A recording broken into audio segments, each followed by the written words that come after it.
दिल्याची बातमी आहे।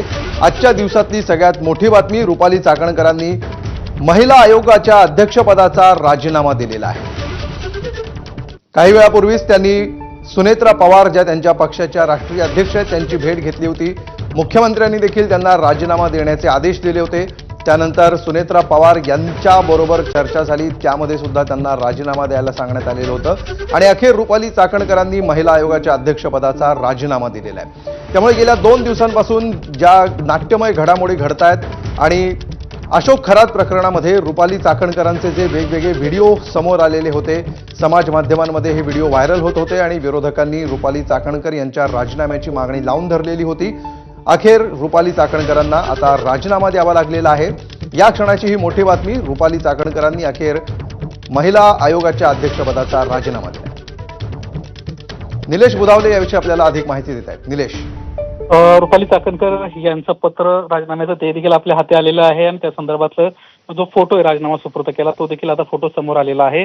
महिला आयोगाचा राजीनामा देताना त्यामध्ये स्पष्टपणे त्यांना म्हटलेलं आहे की 15 ऑक्टोबर 2024 रोजी आयोगाच्या अध्यक्षपदावर आपली नेमणूक झाली होती। त्या संदर्भातलं पत्र देखील देण्यात आलं होतं आणि ज्या पद्धतीने सध्या आरोप होत आहेत त्या अनुषंगाने आता आपण कुठेतरी राजीनामा देत आहोत अशा पद्धतीचं देखील या पत्रामध्ये नमूद असल्याचं दिसतंय। पत्राची कॉपी आपल्या हाती आलेली आहे।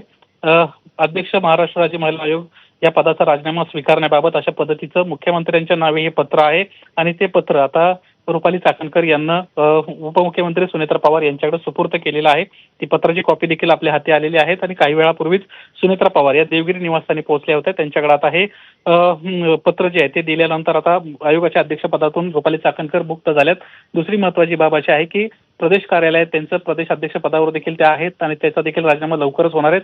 त्या अनुषंगाने देखील कदाचित 1 ते पुढच्या येत्या 2 दिवसामध्ये प्रदेश अध्यक्ष पदाचा देखील त्या राजीनामा देऊ शकतात अशा पद्धतीची माहिती राष्ट्रवादी काँग्रेस पक्षातल्या वरिष्ठ सूत्रांना आपल्याला दिलेली आहे।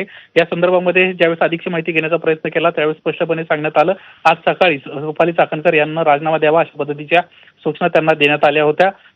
केवळ सुनेत्रा पवार मुंबईत येणं बाकी होतं आणि त्यामुळं तत्पूर्वी सदानंद दाते यांच्याकडे जाऊन त्या संपूर्ण प्रकरणाची चौकशी करण्याचं पत्र महिला आयोगाच्या अध्यक्ष म्हणून देण्याचा प्रयत्न रुपाली चाकणकर यांना केला। यानंतर मुख्यमंत्र्यांची आणि त्यांची भेट झाली। त्या बैठकीमध्ये देखील या संपूर्ण प्रकरणामध्ये आपलं जे म्हणणं आहे ते देखील त्यांना मांडलं आणि त्यानंतर राजीनाम्याचं जे पत्र आहे ते मुख्यमंत्र्यांच्या नावे आता तयार करण्यात आलेलं आहे आणि ते पत्र सुनेत्रा पवार यांना सुपूर्द केल्यानंतर आता या अध्यक्षपदावरून रुपाली चाकणकर कुठेतरी आता मुक्त होताना आपल्याला दिसत आहेत। अमोल, निश्चितपणे निलेश, या आधी सुद्धा अशा प्रकारचे राजीनामे झालेले आहेत महाराष्ट्राच्या राजकारणामध्ये। मात्र ज्या वेगाने रुपाली चाकणकरांचा राजीनामा झालेला आहे त्या वेगाविषयी काय सांगाल? 2 दिवसात या सगळ्या प्रकरणाचा शेवट, विशेषतः चाकणकरांबद्दलचे जे व्हिडिओ आणि फोटो समोर आलेले होते त्यानंतर 2 दिवसातच हा राजीनामा झालेला आहे।